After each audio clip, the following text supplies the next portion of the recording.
xisbiga mucaaradka ee wadani ayaa munaasabad ballaaran oo si heersar ah loo soo agaasimeeyay u qabtay taageerayaal ka soo digarogtay xisbiga muxaafadka ee kulmiye kuna soo biiray xisbiga wadani. munaasabadan oo ka qabsoontay hotel deero ee magaalada Burco ayaa waxaa ka soo qayb galay dadweyne tiro badan oo lulayay astaanta xisbiga wadani. taageerayaashan oo ka soo jeeda deegaanada Qorilugud, Coodanle iyo sidoo kale Wadaamago ayaa cadeeyay inay hili hooba la garab taagan yihiin xisbiga wadani, waxaana ka mid ah hadaladoodii sida tan. waxaan ay gudoomiyaha dhalinyarada beelaha Solomadow ee gobolka Togdheer horaa lay doorta horana waa lay doorta aniga oo ku hadlaya afka dhalinyarada beelaha Solomadow laga bilaabo taariikhda oo maanta ay tahay labada bisha sanadka cusub waxaanu galnay xisbiga wadani. waxaanu leenahay wixii laydin sheegay hore ee laydin Solomadow kuma jirto wadani waa hadal aan waxba ka jirin beelaha Solomadow وبلغنا المال كل جنينا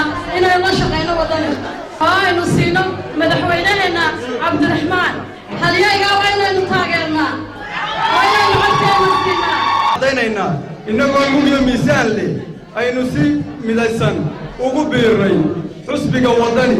waxaa iyaguna dhankooda halkaasi ka hadlay siyaasi Saleebaan Xamuud iyo sidoo kale madaxda xisbiga wadani ee gobolka Togdheer, iyagoona si weyn u soo dhaweeyay taageerayaashan ku soo biiray xisbi siyaasadeedka wadani. waxaana ay yiraahdeen marka hore baan soo dhaweynayaa dhalinyarada maanta maartay ku soo biirtay xisbiga wadani. aan idin soo dhaweynaynaa, waxaan ku soo dhaweynaynaa gacmo furan iyo qalbi furan dhalinyarada meesha. haddaanu anagu nahay beelaha bariga Burco maanta waxaanu taageersanahay عبد الرحمن محمد عبد الله لما بيلود الصومالي لنا يا شركاء وما نحن يسودي مريا تاسمع هذا تجيا بيش عن ولا لنا هي مارت سعد موسى إلا إذا دورتوا وايس تايشان أنا قديم ما نديدين هذا كينتان مارت محمد بيع يونس ما نديدين هذا كينتان مارت سمالي وما تديد نقضي لكن أنا مدحوينا أنا نتشارين ما نديدين هذا كينتان مارت فريد كيراي لوج محمد عبد الله عمر ومقام سري واتران نوتورت ما نديدين لكن موسى بيعي ما أقولين.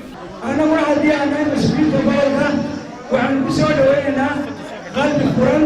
dhalinyarada ka soo digarogtay isbixaadka kulmiye ka soo jeeda beesha Qorilugud, Coodanle, Wadaamago iyo gobolka Togdheer waxaan ku soo dhaweynaynaa qalbi furan iyo gacmo. هذا dadka dhaqaalaha jirtooday